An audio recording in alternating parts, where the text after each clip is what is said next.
Hi, I'm Dr. Linda with LuvLuk, and today I want to talk to you about executive function. So I'm a practicing psychiatrist, and I have a lot of patients with ADHD in my practice. And what many of you don't realize is that medications for ADHD is just one part of the overall treatment plan. Actually, most of the treatment is talking about actually skills and habits and techniques that you can use to help you function better.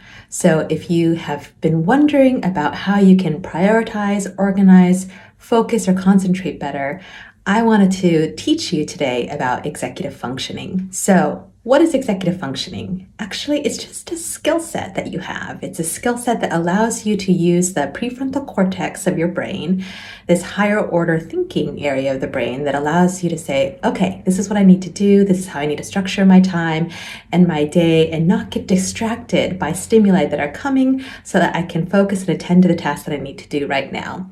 So that's what we call executive functioning. But how do you improve that, right? It's really hard to do that if you don't understand the underlying components of executive functioning. So in my mind, when I work with people, I break it down to 3 different parts. It's a little bit more complex, but these 3 parts actually encompass most of what constitutes executive functioning. And first of all, that's working memory. That's the first piece. The second piece is cognitive flexibility. And the third piece is inhibitory control. So working memory is the part of your brain that actually tries to remember things for the short term. It's not going to try to remember for long term. It's not consolidating these memories for longer term memory. It's short term memory. That's your working memory. The second piece is what we had said, cognitive flexibility, your ability for your brain to go back and forth to different things and, more importantly, make the decision to do so, to task switch. And the third piece of that is inhibitory control. How do you choose to ignore certain stimuli and focus and retain the concentration to what you really want to finish doing at the time? That's inhibitory control. So those are the 3 components of executive functioning. And I'm going to start with working memory first. Okay. The reason why this is so important is because the working memory is the part of your brain that's constantly kind of humming along and working in the background. It's remembering the little things that it's trying to keep track of, right? Like if I had told you about a phone number, the 10 digits, and you don't need to memorize that for the rest of your life, but you do need to memorize it for just long enough for you to then flip to your phone and enter in the digits.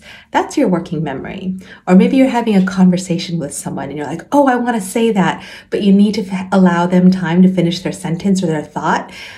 It's your working memory that's going on to hold the thought that you want to talk about while you listen to someone else completing their thought. So that's your working memory. And the reason why this is important to keep track of is that your working memory, it's something that is actively going on. So imagine if you're walking or slow pace kind of jogging all day long. That's your brain running along. And at the end of the day, it can get tired. Okay, because it's working so hard to store all these facts and numbers and, lists and things like that. So I want you to hold that concept that your working memory can get tired after a while. So there's a whole technique out there of how do you improve your working memory? Well, you can do like memorization drills, you can do cognitive brain tasks, all these things to improve your working memory. But what I actually want you to focus on is how to hack, right? Or how to use your working memory less when you don't need to. And the most obvious thing to do is actually just to write things down. So for example, if I gave you a phone number to remember, instead of trying to hold those digits in your head while you're doing something else, what if you just wrote them down, right? Then you don't have to use that extra bandwidth to remember those numbers.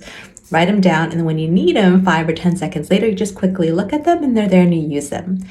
It's the same thing. People don't realize that every time you try to hold on to a grocery list, your to-do list, what your teacher wants you to do, all those assignments, your brain is actually utilizing active energy to hold on to those data bits, those pieces of information while you do everything else. And so when I work with people with ADHD, the first thing we work on is where are you going to put everything? Where are you going to write things down? Because your brain is already going to get so tired, but maybe you finish a whole day of classes, you come home, now you need to start, and you're like, oh, what do I do? You have to try to remember what you have to do next.